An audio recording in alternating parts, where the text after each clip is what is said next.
Yeah, I think we've been in the European market for more than 15 years. And I think since the last time we came, what we have actually seeing is our business is expanding. We've expanded our team here.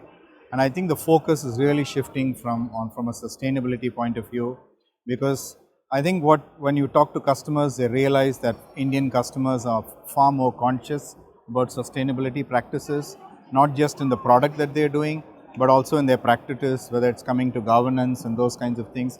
So I think they see an advantage. And I think with the Indian market actually developing right now, more and more suppliers want to work with Indian suppliers because they feel that they can not only support their Indian needs because it's growing there, they can also bring cost advantages to it. And we know this market for a very long time, so it's actually benefiting us by being here.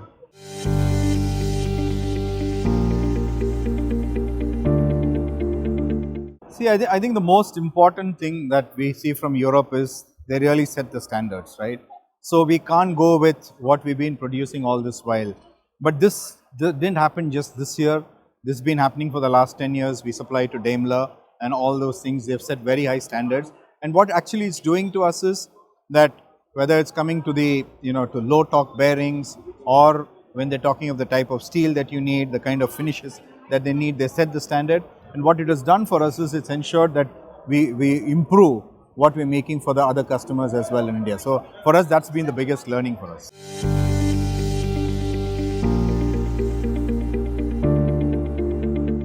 First of all, we are on our ESG journey, right? But what we need to understand from a bearing point of view is 76% of it comes from steel. So unless we get better or green steel, our journey is not going to be completed. I mean, if you look at what we have done in NBC, we already have a solar roof. We are doing most of it by renewables, so that's taken care of. But that takes only 34%. In terms of the design, we can do low friction so that it helps us. That's what we can do. We've got to look at circularity, which means how do we recycle these parts and do that. That could be an area which we can focus on. But what is even more difficult is that unless the steel manufacturers up their game, and it's not an easy journey, while there's an expectation, it's going to be a journey that we'll have to take together. Because we can do all these things, but there's going to be a huge penalty. Are the manufacturers or customers ready for it? This still remains a discussion.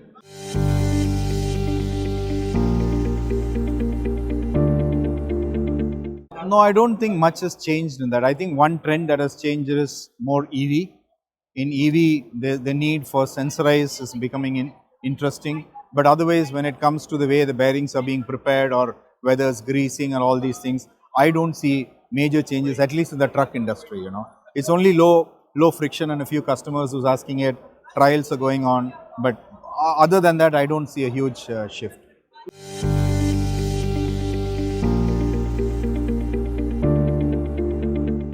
See, being from an Indian manufacturing, we have set up, I don't know if you're aware, we have set up a research center in Germany. That's where the entire bearing things is.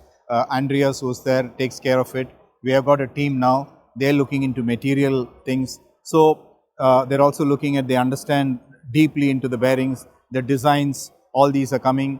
More than the automotive, I would say they are really helping us on the industrial side, because there's huge opportunity for us in industrial. We are not very strong there. As far as automotive is concerned, it's helping us to take the next level of bearings, because we've been making very standard traditional bearings, but if we need new designs, and the Global Technical Center, which we set up 2 years ago, is actually helping us.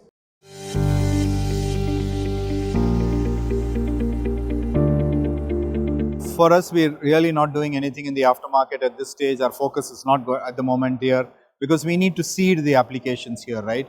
We are an unknown brand in India. It's not going to be easy for people to just adapt and move it unless you're going really into the low end of the market, which is not our focus. Our focus is to be in the high end of the requirement and grow that business. And once we seed the OEMs, we then want to go after the aftermarket.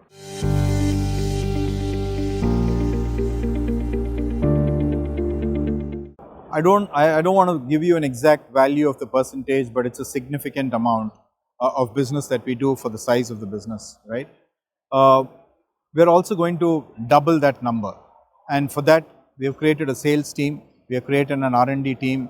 And I think when we start getting into the big customers here, automatically we'll get into the smaller customers. Like, for example, once we get into Dana and Volvo, it's easier to get into Merita and Dana, who are sub-suppliers, right? So that's the focus that we are currently doing, but it's going to be a significant portion of our in the future, and that's what we're doing. Because today you look at where we are in India, we are the #1 automotive bearing company in terms of value, the #1 rail company, right? Now, what we really need at this stage is to become big in exports and big in industrial, and that's what our focus is.